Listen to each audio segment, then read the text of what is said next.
Pyrotechnic flares have been used on boats for signaling since the 1850s, but of course are dangerous to use and difficult to dispose of when they expire. According to the Coast Guard report from 2014, over 170,000 flares a year expire just in California. Over 300,000 flares expire every year just in Florida. Now, in a very short time, Sirius Signal has removed the need for 1.5 million flares from the environment and increased safety for recreational boaters. But today we set the bar even higher by introducing another world's first, the SAS, the Supplemental Alert System. We want all the boaters now have a supplemental alert system on top of their visual distress signal to let people know they may need help.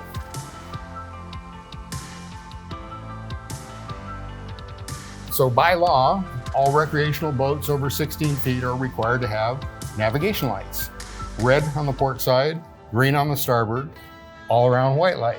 How can we take this simple design and without changing anything, no wiring change, no switch change, turn it into a supplemental alert system?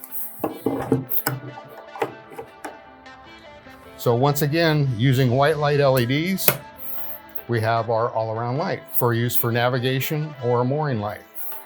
But just by flipping the switch, the circuitry interprets the change in voltage, and now we have the same red, orange, and cyan LEDs that we do in the 1002, and there's an IR bulb in there as well, giving an IR SOS flashing at the same time. I am delighted with the new Sirius products. I use them, they're on my boat.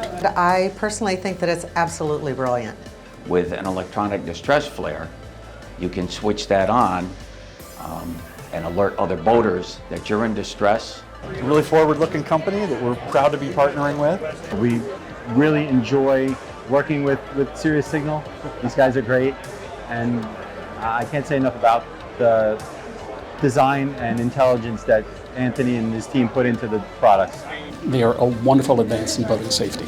Having choices, having options is really what it's all about.